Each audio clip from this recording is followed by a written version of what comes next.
Assalamualaikum warahmatullahi wabarakatuh. Alhamdulillah rabbil alamin wassalatu wassalamu ala asyrafil anbiya wal mursalin sayyidina Muhammad wa ala alihi washabbihi ajma'in. Rabbi shrah li sadri wa yassir li amri wa hlul 'uqdatam min lisani yafqahu qawli. Amma ba'du. Kita sambung kitab kita ni Yas'alunaka, tanya jawab lengkap tentang agama dan kehidupan oleh Syekh Dr. Ahmad Syarbashi. Kita sambung bab ni tasawuf dan tarekat-tarekat sufi. Ada orang tanya Syekh, terdapat sekelompok sufi yang mengenakan pakaian berwarna hijau.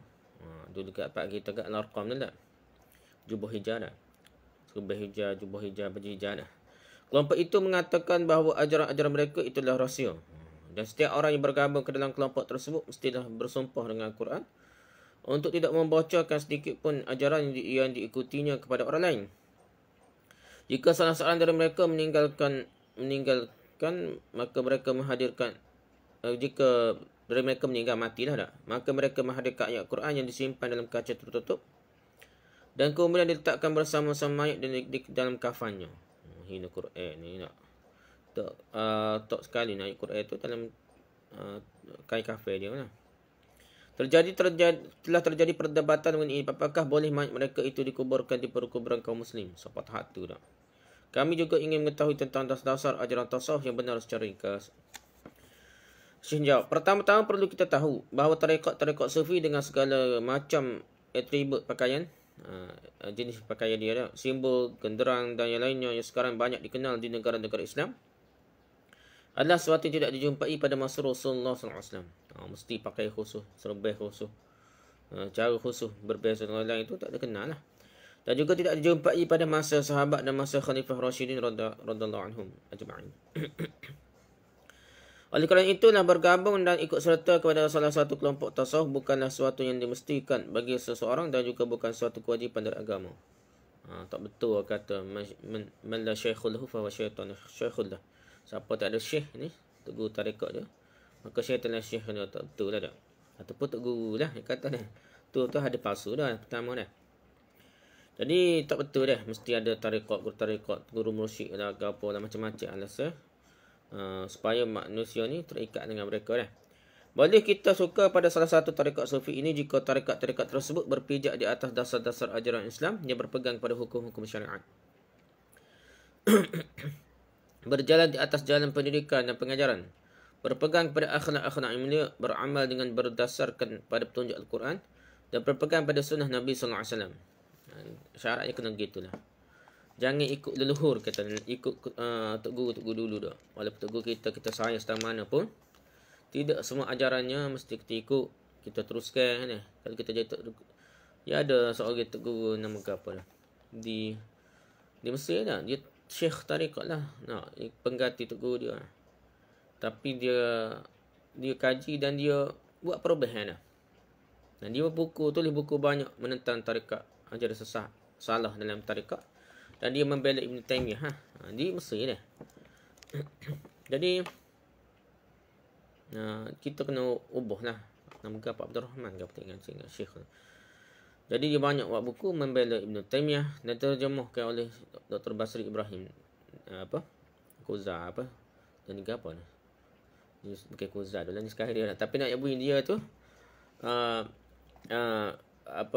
Syekh tu walaupun dia ikut tarekat dan Syekh besar tarekat dia, pengganti tok guru dia sebelum ni, tapi dia melakukan perubahan, tak taksub dan dia banyak telah heret dah. Sebenarnya begitu juga Imam Hasan al-Banna. Imam Hasan al-Banna ni ikut tarekat juga tasawuf dah.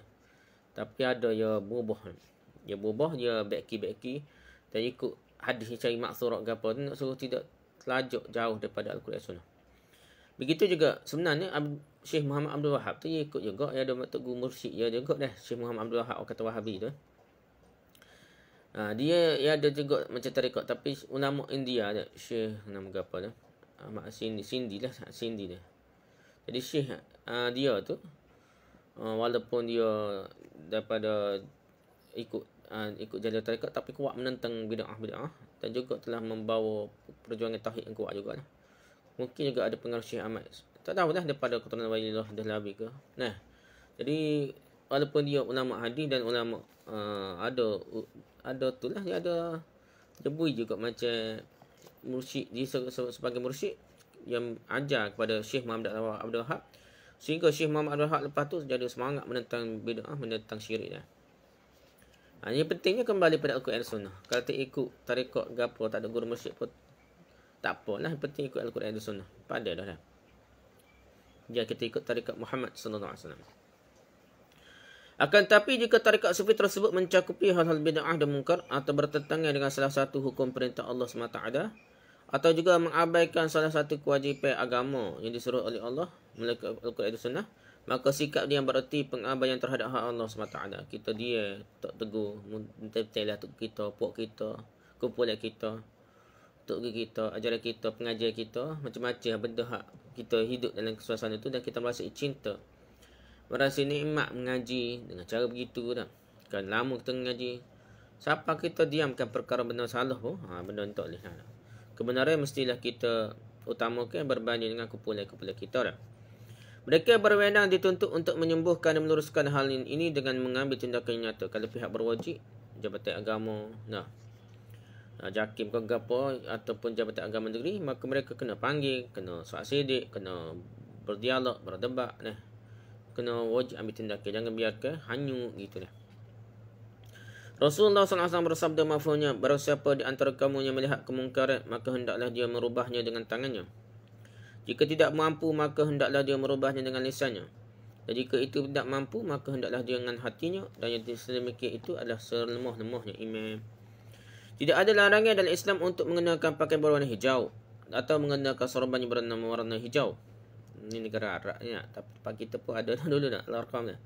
Dalam sunnah Rasulullah SAW disebutkan bahawa para sahabat beliau mengenakan pakaian yang berwarna hijau.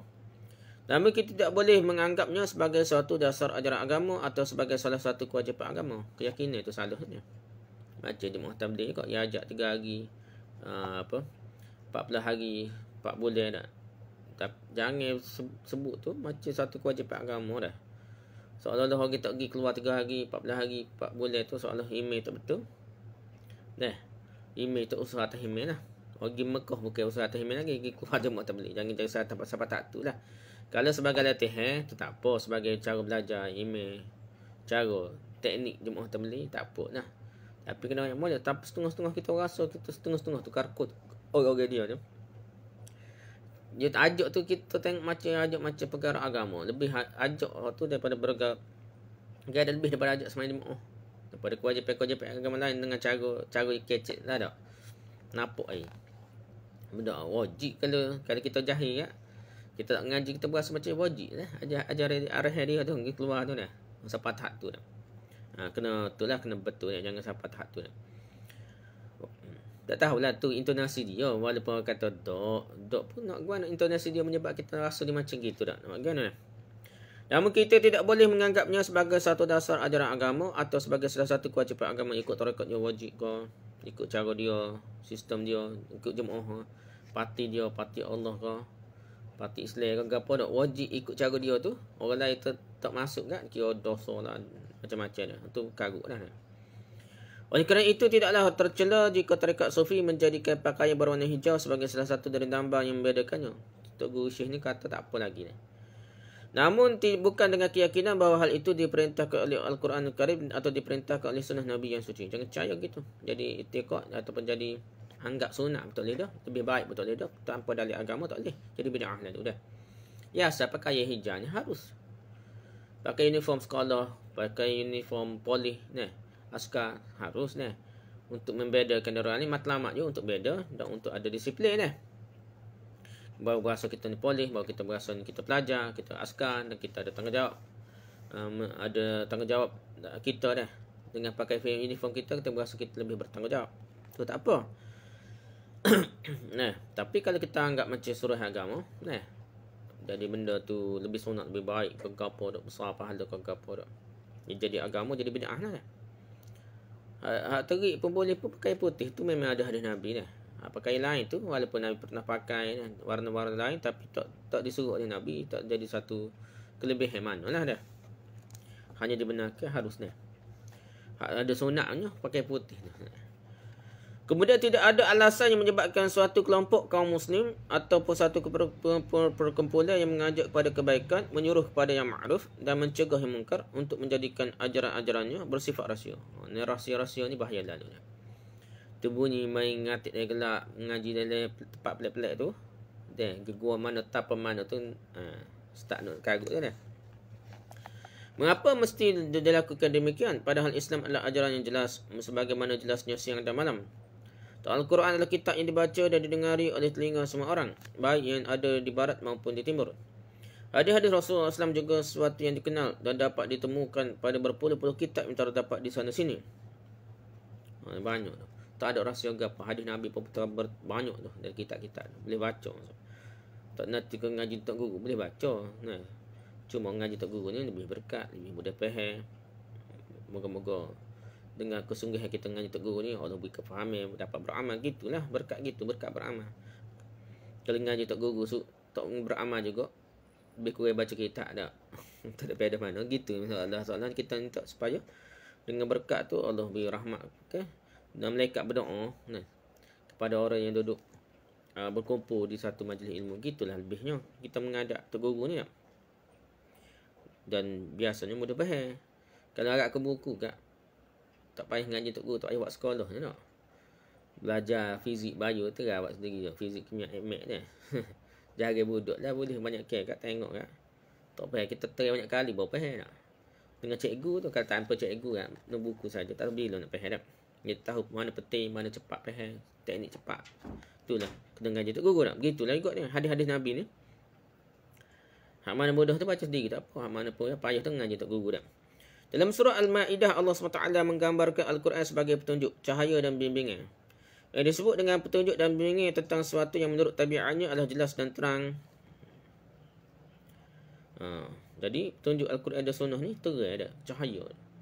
Jadi, tidak ada benda yang lain lebih bercahaya daripada petunjuk Al-Quran dan Sunnah. Jadi kalau kita nak cari benda lain tu, tinggal Al-Quran dan Sunnah ikut ijazah untuk guru dah. Setengah tu guru Ustaz tu dia suruh ijazah pakai serban ni kat ni jenis ni. Orang tanya mana dalil Al-Quran Sunnah. Kena percaya tu guru turun-temurun dah. Beri ijazah sanak ni.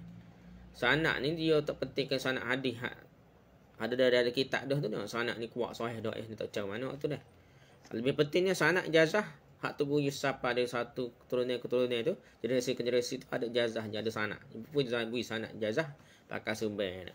Pakai subah cara ni macam-macam. Ni cara dah. Contoh ni lah. Nah. Jadi benda tu kata mana dari aku Sunnah tak ni lah dalil sanak dia dah. Beri sanak dia lah nak. Sanak pakai subah dia dah. Sanak kitab dia dah. Sanak kitab sanak kerba tu sanak apa tu bagus kalau kira kita dari segi warisan ilmu Islam lah. Memang berdasarkan sanak ada rasa tanggungjawab. Tapi nak pergi kemah-kemih mengalahkan hadis tak boleh. Hadis tak cerita pakai serban siapa tahap tu. Kat kita ajar-ajar tu bubuh sanak, bubuh siapa ke Rasulullah, bahaya juga. Nak boleh siapa ke Nabi tu berapa tak tahulah hak mana betul, hak mana palsu, hak mana tak guru tak betul dak. Banyak dah kira dak. Dan kita anggap tak guru tu betul belaka. Imam Bukhari tak guru dia belaka lah ambil sanak hadis tu. Termasuk tak guru penipu Al-Kazab pun. Dia dalam buku kitab dia penipu ke apa pun dah. Dia buat benda kitab dia juga, tak guru dia juga dia ngaji. Tapi nak berani tak guru salah, kena kata salah lah dah. Dah. Jadi disebut dengan petunjuk dan bimbingan tentu sesuatu yang menurut tabiatnya adalah jelas dan terang. Allah SWT berfirman yang bermaksud, sesungguhnya telah datang kepadamu cahaya dari Allah dan kitab yang menerangkan. Dengan kitab itulah Allah menunjuki orang-orang yang mengikuti keradaannya ke jalan keselamatan. Dan dengan kitab itu pula Allah mengeluarkan orang itu dari gelap gelita kepada cahaya yang terang benderang dengan seizinnya. Dan menunjuki mereka ke jalan lurus. Surah Al-Ma'idah ayat 15 hingga 16. Rasulullah SAW berbicara mengenai dakwah, sunnah dan ajarannya. Aku datang dengan agama yang putih, di mana malamnya seperti siang hari. Maksudnya seluruh ajaran Islam tu, aku sunnah tu jelas dan terang. Tidak terdapat sedikit pun kesamaran dan ketertutupan dalamnya. Kerana itu tidak menimbulkan keraguan pada diri orang yang berakal. Orang yang mikir biasa, tak campur dengan falsafah pelik-pelik, mikir pelik-pelik. Aku hadis ni terima dengan seadanya, dengan relax, dengan yang pentingnya pengajaran. Bukan penting fikir hazard Allah ke pelik-pelik atau berfikir perkara-perkara di sebaliknya dah. Tafsir isyari dah. Tafsir batiniah ni panggil tafsir isyari. Dia mikir hadis sebaliknya, hak pelik-pelik mikir dah. Biasa ni penjara umum ni tak ambil mana dah. Ni kita silah bahaya lah bagi orang awal biasa ni memang bahaya. Jika terdapat ajaran-ajaran bersifat rahsia dalam Islam yang disembunyikan, maka tentulah para ulama dan para fuqaha mengetahuinya terlebih dahulu, dan tentunya juga Al-Quran akan membicarakannya dahulu dah. Mesti sebut dalam Quran, ada hadis dulu, ataupun ulama-ulama besar, ada kitab-kitab besar mereka yang muktabar dah. Mesti sebut dulu dah. Dia ta'alim bukan main ngaji. Bukan main lagi dah. Tiba-tiba kita ni, tok guru kita hak kedia-kedia ni lebih hadis daripada Imam Syafi'i. Benda tu pelik dah. Padahal sejak 14 abad yang lalu umat Islam menerima dakwah ajaran Islam baik yang berhubungan dengan akidah, ibadah, muamalah dan akhlak. Dalam kejelasan, terang benderang, boleh tulis dalam kitab, bukan main nusuk ilmu nusuk tak.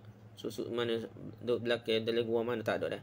Jika demikian, manakah ajaran-ajaran Islam disembunyikan itu dan tidak disebarkan ke tengah-tengah umat manusia itu? Di mana dah? Di bawah pakar sanak serba, sanak goni, tiba-tiba dari kitab tak ada. Dari kitab hadis tak ada. Memang dah. Kena mikir, kita ni ilmu ni kena mikir. Jangan kita fikir semua orang ajar, orang royak kata ilmu belaka tak.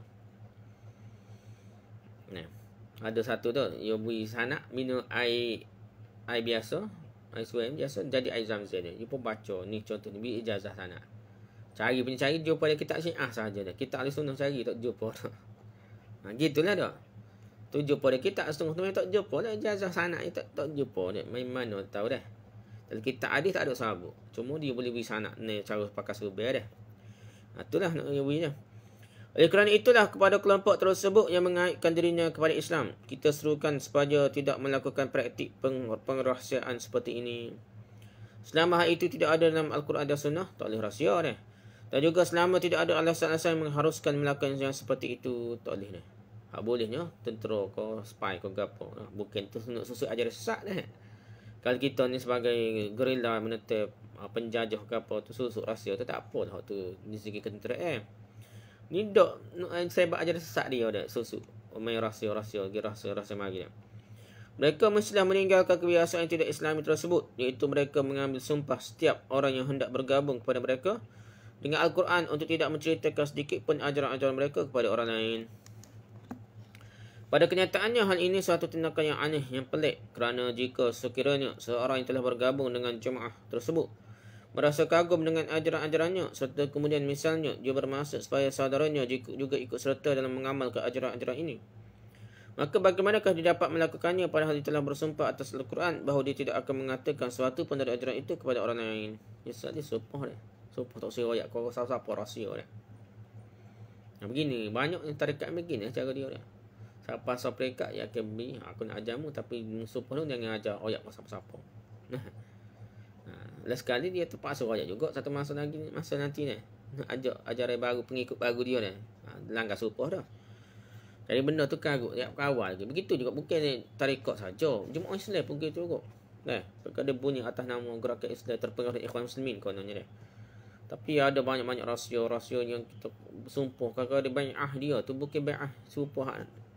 Aku Sunnah hak dalam hadis Nabi ajar dah, dari sirah-sirah tu. Lebih hak. Sumpah. Talak cerah bin tak tiga lah dah. Walaupun atas dasar Islam tu karut dah. Over melampau dah. Kena terima benda tu. Karut benda tu dah. Kerahsiaan seperti ini menyebabkan timbulnya berbagai-bagai macam bahaya dan kesulitan dalam banyak kesempatan. Dan juga akan mendorong terjadinya eksploitasi. Eksploitasi pengikut-pengikut lah dah. Jadi bodoh habis, kena ikut bawah lah kau dah.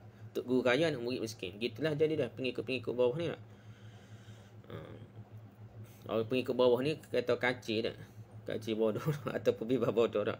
Orang atas ni untuk kuswa dah. Tu lah masalah dah.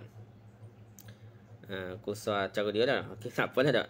Penyelewengan dan penyalahgunaan wewenang ni jadi masalah dah. Tu kaya dah. Ni masalah banyak tarekat dah. Kita pergilah tarekat mana di Tijani di Morocco ke apa, letih dah. Pok istana kaya raya tok guru dah. Anak murid ni zuhud lah kau dah. Atas sejaknya hal itu akan menimbulkan rasa ragu pada diri masing-masing mereka. Jebadi demai rahsia ni badi saka buruk ya akan jadi gitu. Sebab itu setengah kata tarekat ni bersih hati. Tapi pok-pok tarekat kata ni lah hak lama-lama kata. Dok kata tarekat lah paling busuk hati dah. Kata pok-pok dia ni balas sama-sama dia tarekat ni. Tarekat ni dia balas Dia kata tak ada. Tarekat lah paling busuk hati dia. Dia kata begitu pula dah. Bapa jadi gitu. Ni deki dah ni. Nak cari pengaruh. Nak meluaskan pengaruh tarekat dia agak. Ada deki-deki dia. Dia ketuduh menuduh dah. Lepas tu hak berat ni berbuah atas nama Nabi tu. Tarekat dia nampak Nabi gini, jumpa dengan yaqazah Nabi ni untuk guru tarekat dia. Banyaklah gitu dah. Badi henjar pula dah. Selain daripada henjar, kita ni kadang orang kafir tak tahu peristiwa yang berlaku tu. Dia nak nampaknya tarekat ni ataupun sufi ni balas dengan Wahabi je dah. Padahal ada tarekat ni balas sama dia pun kuat juga ni. Sebab mencari pengaruh. Mencari pengaruh untuk menguat pengaruh, dia angkat geng dia dah. Gitulah nak. Untuk guru dia lah nampak yaqazah sama Nabi dia. Tak malik Mi'raj sama. Isra' Mi'raj pada Allah SWT sama dia. Sampai tahap tu lah berlaku dah. Sedangkan Islam adalah sesuatu yang jelas dan maparkan seluruh ajarannya yang luhur kepada umat manusia. Barang siapa yang mendapat petunjuk, maka dia mendapatkan petunjuk kerana dirinya, dan barang siapa yang sesat, maka dia sesat kerana dirinya sendiri. Itulah Al-Quran Sunnah senang, mudah. Yang bukan main rahsia-rahsia. Saya pun tak, saya baca dan saya ikut. Saya pernah kecek kira orang tarekat ni. Orang hak kita pelik ni cerita tu tengah penuh kehebatan Tok Guru dia. Dia kata dia Pak Tok Guru dia telefon tahu dah dia nak mari dah. Dia boleh baca hati dah. Tapi macam-macam dia royak kelebihan keramat-keramat ajaran dia Tok Guru tu dia. Tapi hak pelik ni kita duduk dia becen dia, kita berasa gedebar. Kita ni bukan nyakit hak nyakit orang gedebar ke apa dak. Tiba-tiba duduk kat dia macam gedebar tu. Jatuh tu degut cepat. Kenapa jadi gini? Betulkah tarekat ni membawa ketenangan? Adakah dia membawa satu perkara yang pelik? Nah. Begitu tak Syekh Taqiyuddin Al-Hilali, dia ada buat buku dah. Terjemahan Dr. Basit Ibrahim tu. Antara benda hanya cerita gitulah tarekat nak. Ikut-ikut tarekat. Dia ikut bukan apa kita alim tu dah. Quran 30 juzuk 6 ayat bodoh lagi apa? Lepas tu syair 40,000 je. Ya apa dah? No. 10,000 lebih 10,000 ya apa dah syair dah. Lepas tu buat syair baru pun mudah-mudah. Dari kepala dia belakang dah. Orang suruh dia buat syair. Nah. Alim punya alim gitu. Dia ikut tarekat Tijani. Dia ayat yang pengalaman dia gitu-gitu. Hak dia berasa pelik tu. Dia semaya, dia kuat ibadah tarekat. Dia berasa Nabi nak jumpa dia. Nak jumpa dia. Tarekat dia jumpa yaqazah seolah Nabi nak jumpa dia, nak salam dia. Cuma dia kata kenapa lah dia berasa tak tenang, berasa berdebar tak. Tengah semaya tu berasa berdebar. Tengah semaya ni dia berasa Nabi nak mari daripada belakang nak beri salam. Dia berasa lah. Tapi berasa berdebar ni pelik. Cuma dia doa, ya Allah kalau betul Nabi SAW, biarlah dia boleh salam aku dah. Kalau bukan Nabi, dia tak jauh. Pasal dia rasa berdebar. Dia amal tarekat menyebabkan dia berasa yaqazah nak jumpa dengan Nabi, tapi rasa berdebar. Tak berasa tenang. Dia rasa pelik. Oleh sebab itu dia terdoa gitu.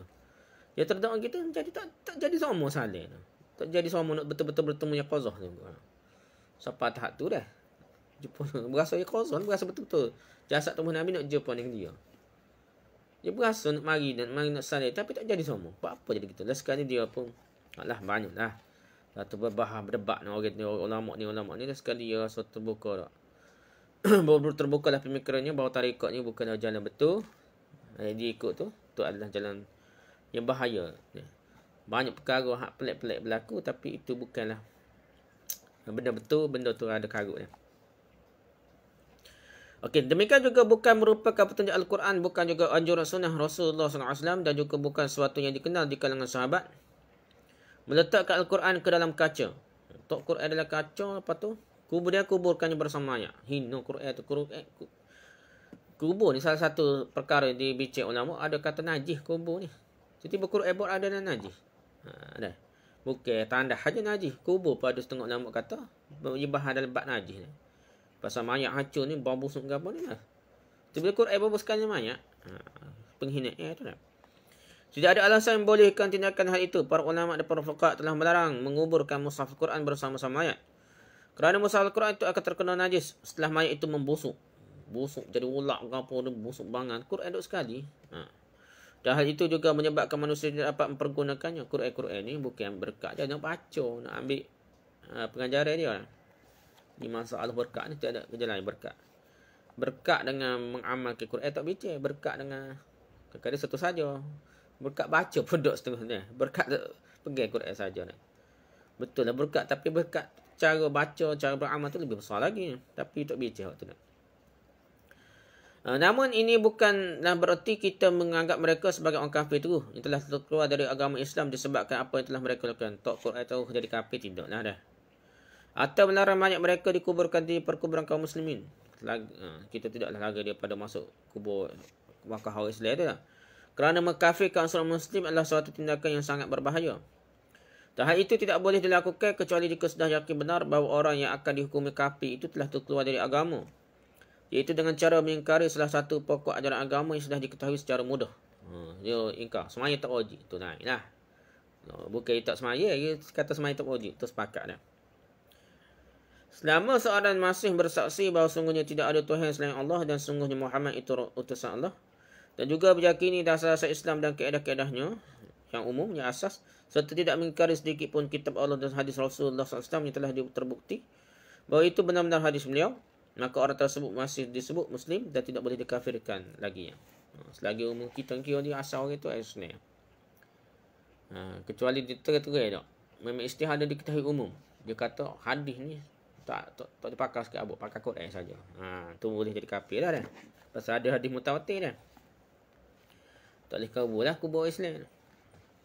Ataupun dia kata macam ajaran Syiah ni, Quran ni ada perubahan. Dah. Kalau kita tahu Syiah, terkenal Syiah. Bukan orang kata dengar-dengar kata Syiah. Berat gitu dah, ramal lah dah. Betul-betulnya Syiah dan dia memang dia terkenal sebagai tok guru Syiah dah. Maka kita tak sah kubur di kuburan orang Islam. Boleh tak? Sesungguhnya termasuk hal yang membuat luka kaum muslim secara keseluruhan adalah mereka yang mendapatkan sekelompok dari saudaranya terlibat perselisihan di antara mereka mengenai masalah-masalah seperti ini. Sehingga perkara tersebut menyebabkan sebahagian mereka melarang mayat sebahagian mereka yang lain dikuburkan di perkuburan kaum muslim. Jadi dia siapa tak orang lari tu kerana pelik doa lah. Ajaran pelik, ajaran sesak lah. Ajaran ayah pen dia. Jadi dia dengan kelompok dia apa upacara khusus mengaji cara dalam gelak dan gapo dah. Sehingga orang kata orang kapun ni berasa ni orang pelik ni. Ajaran pelik ni. Jadi tak pelik dah siapa tahap tu yang menyebabkan orang kapun tu lari dikubur ke pokok Jumaah ni masuk dalam kubur kawasan orang Islam. Siapa tahap tu lah kerana berasa pelik dah. Yang wajib diingati oleh kaum muslim di mana sahaja mereka berada adalah firman Allah SWT yang mengatakan, maksudnya sungguhnya orang mukmin itu bersaudara, surah Hujurat ayat 10. Oleh kerana itu mereka mesti dah menghilangkan semua sebab yang akan menimbulkan perselisihan dan permusuhan. Buat benda pelik-pelik ni sehingga orang kapur rasa pelik ni, jangan nak buat lah tak. Jangan nak buat. Tapi jangan nak pelik kerana ikut sunnah. Setengah-tengah ikut sunnah kata pelik dah. Itu tak boleh lah. Ni orang yang tak ikut sunnah hak pelik daripada tak ada ikut sunnah. Ni hak kena lawan lah. Kena jangan nak buat lah. Agama ni kena relax. Ia tidak ada benda yang pelik tak. Tidak ada pakaian khusus ke apa. Tidak sebenarnya tak. Kerana Rasulullah SAW telah bersabda mafhumnya perumpamaan orang mukmin dalam mencintai, menyayangi dan mengasihi antara mereka satu sama lainnya adalah tidak ubahnya seperti satu tubuh. Di mana jika salah satu anggota tubuh mereka merasa sakit, maka seluruh anggota tubuh lainnya pun ikut rasa panas dan terjaga.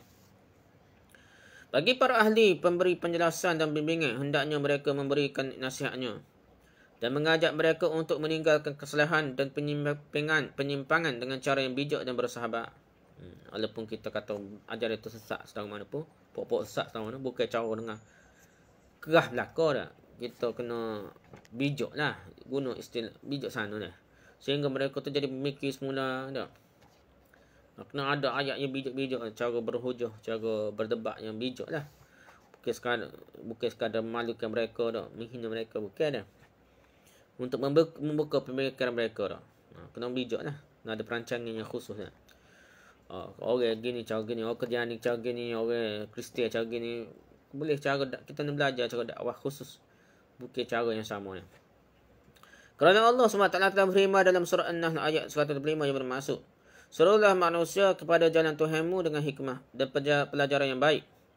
Dan batallah mereka dengan cara yang baik. Sungguhnya Tuhanmu dialah yang telah mengetahui tentang siapakah yang tersesat dari jalannya. Dan dialah yang lebih tahu orang-orang yang mendapat petunjuk. Adapun berkenaan dengan penjelasan dasar-dasar ajaran tasawuf yang benar, akan datang penjelasannya pada kesempatan yang lain dengan izin Allah. Itulah cerita dia dah. Ajaran pelik-pelik. Koreani tu kata serupa semaya jemaah. Semaya juga. Semaya 5 waktu ke 3 waktu. Semaya juga dah. Semaya lah tak. Pakai serban dah. Pak dia dah. Qadian ni dah. Tapi sepakat ulama dia bukit Islam dah. Nah. Sepakat ulama ikut Islam. Begitu juga ajar Syiah dah. Syiah lah. Lepas tu ajaran ni. Berelwi di India lah. Pak ni kata Tuhan Nabi tu, Nabi Muhammad tu macam Tuhan lah. Saya pernah tengok Mekah dulu. Pak dia ni ada setengah tu dia sujud. Duduk luar, dia duduk dekat nanti timbuk ke polis Arab Saudi lah. Duduk jauh tu, duduk depan alik kiri. Tak. Masjid Nabi, dia sujud, dia sujud lah. Pas semaya ngadak tu kubur Nabi tu. Ngadak kubur Nabi tu. Lepas duduk jauh ni, duduk dekat nanti timbuk ke polis, duduk jauh sikit, dia sujud. Kita kata, ngadak mana kiblat kau tu tak? Tengok, ngadak kubur Nabi tak? Ada sepatat tu ni. Ajaran Berelwi. Tapi setengah orang kata, tapi Berelwi ni hebat juga ni.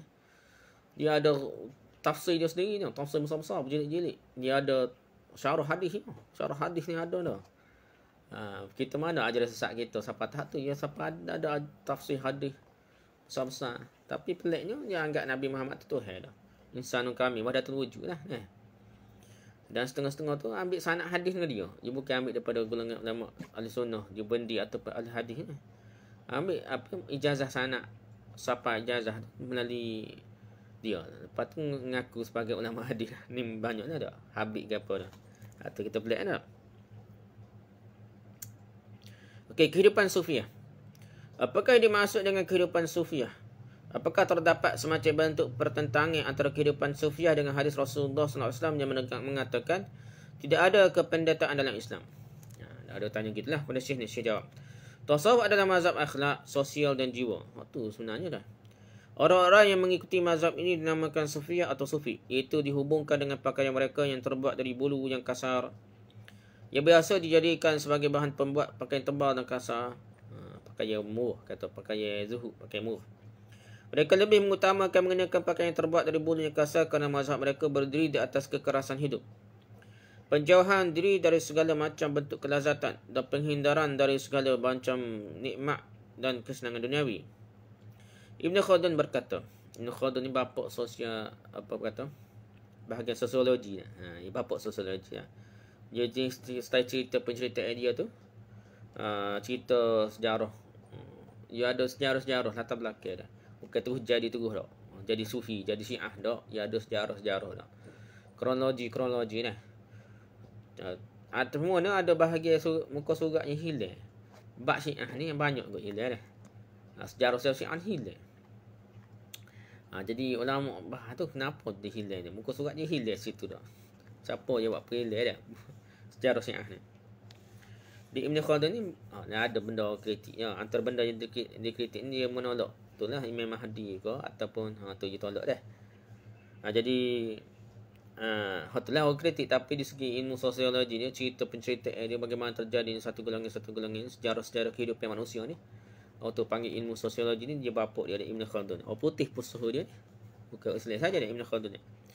Ibn Khaldun kata apa? Ilmu ini termasuk salah satu ilmu yang baru dalam agama. Ilmu sufiah ni lah. Asal-asal ajarannya dapat ditemukan pada kehidupan umat salaf. Asal-asalnya zuhud ke apa ada dah dah. Kehidupan para sahabat besar tabi'in dan orang-orang yang datang setelah mereka. Kalau pelasuh sahabat ni Abu Zar al-Ghifari lah. Sangat zuhud dah. Iaitu jalan kebenaran dan jalan petunjuk. Pokok ajarannya adalah mengasingkan diri untuk melakukan ibadah. Hanya berhubungan dengan Allah. Berpaling dari segala keindahan dunia dan perhiasan dunia. Bersikap zuhud dari segala macam bentuk kelazatan, harta dan kedudukan, serta menyendiri dari makhluk untuk berkhalwat dan beribadah. Kemudian Ibn Khaldun melanjutkan, kehidupan yang demikian adalah sesuatu yang umum dalam kehidupan para sahabat. Namun tak kala kecintaan dan kecenderungan terhadap dunia telah tersebar di tengah-tengah umat, maka orang yang gemar melakukan ibadah mengkhususkan dirinya dengan nama sufiah dan mutasawif. Orang lain tu nampak cinta dunia tu, dah ke dunia tu, ke tanah, tambah tanah tu. Gitulah dah. Kita pernah duduk setengah-setengah ustaz dah, kita ingat kita ada seorang tu cikgu dah. Dia bukan ustaz lah, tapi orang panggil ustaz dia lah. Pasal dia rajin duk cakap agama, dia tazkirah tak malai ke budak-budak. Dia duk cakap ke budak semua, duk bedah budak semai subuh ke apa dak. Duk cakap ke budak. Mai ikut ustaz, kita tengok ingat ke bincang agama. Bincang tanah tak? Tanah, kereta, tanah. Tak nak ibunya orang agama setengah-setengah tu jadi gitu dah. Kita nak topik ilmu, duduk semaja semakin dia ni ingat boleh nak belajar. Mengapa duduk cakap tanah tu?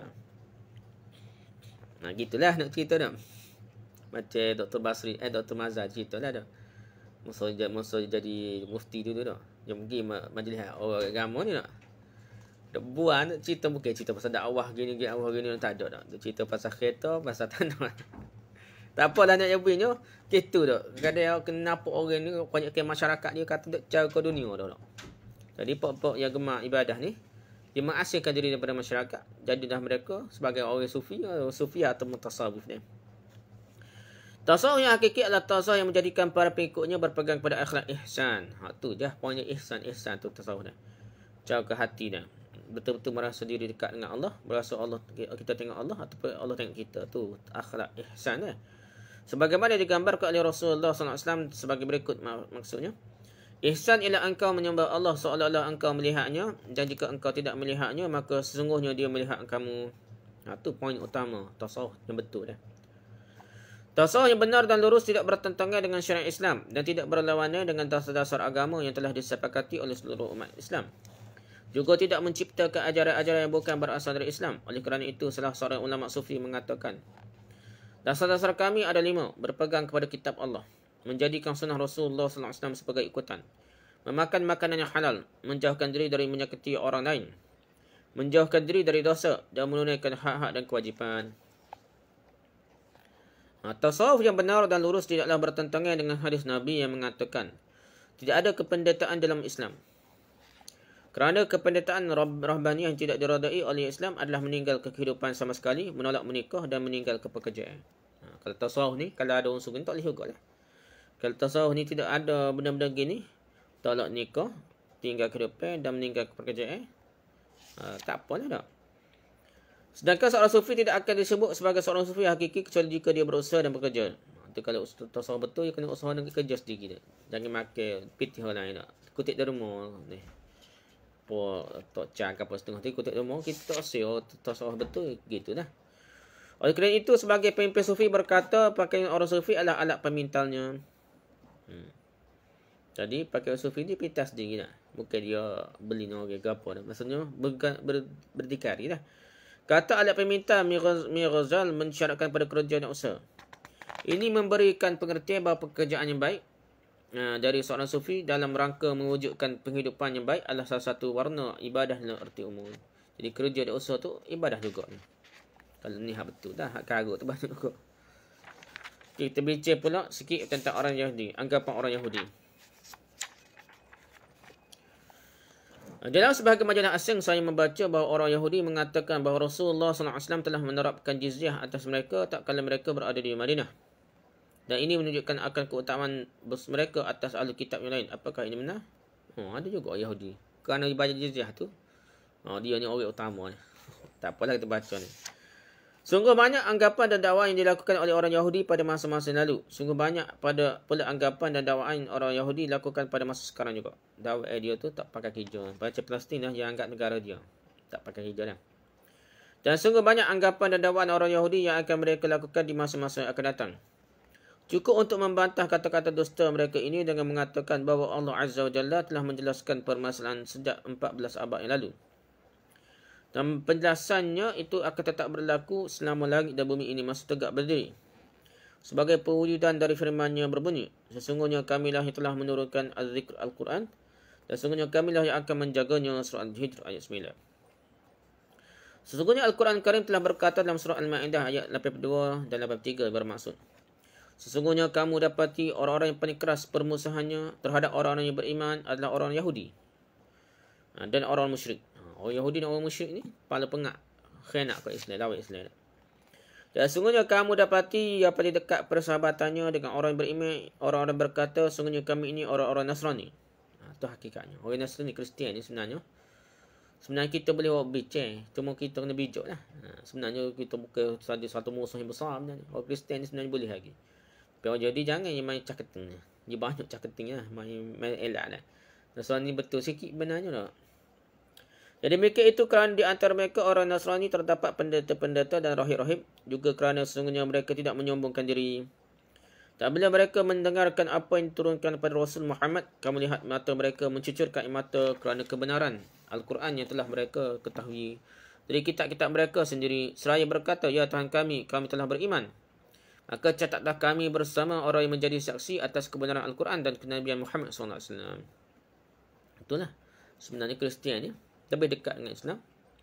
Cuma kalau kita kalau kena cara, sebenarnya gitu kalau kita tengok tak. Saya tengok lah ni. Saya pun ada guru-guru mengaji juga. Dia Cina, dia masuk Kristian. Kita tengok Cina dia ni sebenarnya orang jujur yang baik. Akhlaknya baik dia. Dia baik tu jadi masuk Kristian. Silap mana tak nak masuk Islam? Ada benda silap lah. Nah. Sebenarnya kita boleh tarik dia lebih mudah pada Islam sebenarnya nak. Kalau kena teknik dia. Sebenarnya dia ni tertipu sikit. Pasal duk cerita Kristian duk cerita kasih saya kan. Lah lah Nabi Isa saya. Main lah. Dia main taksub gitu dah. Tapi kita kena cara sikit, kita boleh hajak dia kepada kebenaran. Bahkan setengah tu duk Cina. Macam mana ada setengah-setengah Cina. Dia orang Buddha yang masuk Kristian tu, kita tengok dia ni Cina yang baik dah. Kenapa dia boleh masuk Kristian baik? Sepatutnya baik kan, masuklah Islam dah.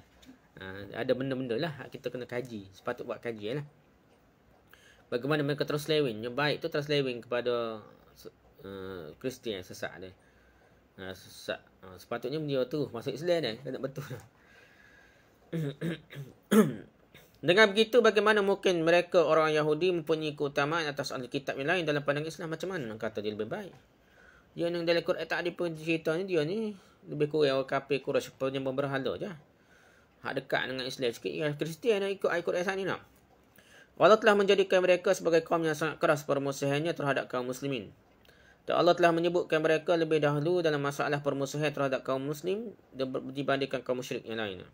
Jadi dia kepala pengak, dia lebih berat khianat kaum Islam ni banding dengan musyrik pun sendiri pun dah. Pasal matikai belakang. Adapun omongan mereka yang mengatakan bahawa jizyah telah diterapkan hanya kepada mereka adalah satu dusta. Ni belawak dia kata dia. Imam Ibn Katsir telah mengatakan dalam kitabnya berjudul As-Sirah An-Nabawiyah, sebuah riwayat yang terdapat dalam kitab Sahih Bukhari dan Sahih Muslim. Riwayat itu menyebutkan bahawa Nabi SAW bermuamalah dengan orang Yahudi yang ada di Khaybar, dengan perjanjian bahawa mereka memberikan setengah hasil tanah Khaybar. Setengah tanah hasil Khaybar kena bayar ke KJL lah. Rasulullah bersabda, kami menempatkan kamu di sana sesuka kami. Rasulullah mengutuskan Abdullah bin Rawahah untuk mengumpulkan bahagian yang telah ditetapkan tersebut dari mereka. Ketika Abdullah bin Rawahah mati syahid di peperangan Mu'tah, Rasulullah SAW mengirimkan Jabbar bin Sakhar kepada mereka, orang Yahudi Bani Khaybar. Dan hal itu terus berlangsung hingga masa Abu Bakar. Gitulah. Kemudian Ibn Katsir menunjukkan bahawa orang Yahudi Khaybar pada zaman setelah itu, iaitu setelah berlalu 300 tahun kemudian, mengaku bahawa pada tangan mereka terdapat tulisan Rasulullah SAW yang di dalamnya terdapat ketetapan beliau mengenai jizyah yang diambil dari mereka. Sebagian ulama telah tertipu dengan tulisan tersebut. Okey, macam-macam orang ulama pun tertipu dah. Pada tulisan tersebut adalah tulisan palsu dan bukan asli. Itu KJL Yahudi. Bahimna buat cerita palsu dah. Ibn Katsir telah menulis sebuah kitab khusus untuk membantah dakwaan bohong ini. Para ulama yang lain juga membatalkan tulisan tersebut dalam kitab-kitab mereka, seperti Ibn Sibagh dalam kitabnya bernama Al-Masail, Syekh Abu Hamid dalam kitabnya At-Ta'niq, dan juga Ibn Muslimah menyusun sebuah juzuk tersendiri untuk membantah dakwaan mereka itu. Ada tokoh-tokoh kita telah lawai lah kritik pendapat tu lah. Ibn Katsir yang wafat pada tahun 774 Hijriah juga mengatakan bahawa setelah berlalu 700 tahun, orang Yahudi telah bergerak kembali dengan isu tulisan Rasulullah SAW tersebut. Ngaku pula dah. Macam percaya ke Nabi tu. Modal tu dah. Modal bahawa seolah Nabi ni percaya ke dia ke apa lah. Nabi berkat Nabi jugalah. Macam dalam kita lah. Ngaku replika dah. Dikatakan dia saya ke Nabi lah dah. Orang lain tak ada tu tak saya. Dia saya dah. Begitu juga orang Yahudi ni ada pula dah. Kata ada tulisan Nabi pula. Mereka perlihatkan sebuah tulisan yang dalamnya terdapat naskah perjanjian mengenai jizyah yang dikenakan kepada mereka. Ibn Katsir telah meneliti tulisan tersebut dan mendapatkan bahawa tulisan itu adalah palsu juga. Palsu juga dah. Kerana dalam tulisan tersebut terdapat kesaksian Sa'ad bin Mu'az. Padahal Sa'ad bin Mu'az telah wafat sebelum terjadi kemenangan Khaybar lagi. Sa'ad bin Mu'az mati awal. Dia mati sebelum perang Khaybar lagi tak? Belum dihalau Yahudi di Khaybar. Juga dalamnya terdapat kesaksian Muawiyah bin Abu Sufyan. Sementara ketika itu Muawiyah belum masuk Islam lagi. Ini kata dia lah. Sebenarnya Muawiyah masuk Islam dah. Dia mengikut pengkaji lain lah. Tak apalah. Dalam tulisan tersebut juga telah ditetapkan pemungutan jizyah dari mereka. Padahal ketika itu jizyah belum disyariatkan lagi. Jizyah tak syariat lagi. Sebelum tu lah. Kalau kutip cukai bukan jizyah. Itu lah. Kerana jizyah baru disyariatkan untuk pertama kalinya terhadap kaum Najran. Dan itu terjadi pada tahun ke-9 Hijriah. Tahun ke-9 Hijriah baru. Tu dah. Barulah ada jizyah. Sebelum tu kita kata cukai lah. Cukai macam zakat dah. Sebab Umar Al-Khattab tu orang disebut jizyah. Tapi orang kafir ni yang ditawar oleh kerajaan Islam tak saya sebut jizyah. Dia suruh sebut zakat juga. Dia suruh pun orang Islam. Tapi Umar Khattab panggil zakat ni. Padahal bukan zakat dah. Zakat ni ada syarat rukun ikut cara dia dah. Jizyah lain pula. Di sini menjadi jelas dah bahawa apa yang mereka dakwakan itu semata-mata dusta buatan mereka sendiri dan jauh dari kebenaran. Kali nak baik nak bodek orang Islam ni tak. Dia pun kata surat daripada Rasulullah SAW. Tengok ayat seolah berbangga dengan Nabi kita pula dah. Padahal dia ni lawan Nabi kita lah. Nabi Muhammad SAW. Ni pokok Yahudi. Mana dia lah. Kalau kita tengok konspirasi ni. Ada sungguh dah tolak konspirasi. Dah. Tapi konspirasi ni ada benar juga dalam perkara tertentu. Terutama Yahudi ni. Yahudi ni memang dia rancang sungguh. Bukan buat lolok dah. Dia rancang sungguh. Menguasai ni. Termasuk perang dunia pun. Dah. Jadi bak Yahudi ni Yahudi Ashkenazi lah. Antara tokoh-tokoh mereka yang dunia, yang menguasai dunia lah. Ashkenazi lah. Dan ada Yahudi lain pula lah. Biasanya kita boleh tengok dalam internet Ustaz Auni ke yang pakar bidang ni lah. Dah adalah berapa lagi dah dalam internet tu lah. Wallahu a'lam. Setakatlah perbincangan kita. Kita tangguh dengan suratul Asr dan tasbih farah. Subhanakallah wa hamdika, subhanakallah wa hamdika, subhanakallah wa hamdika. Asyhadu an la ilaha illa anta astaghfiruka wa atubu ilaik. Assalamualaikum warahmatullahi wabarakatuh.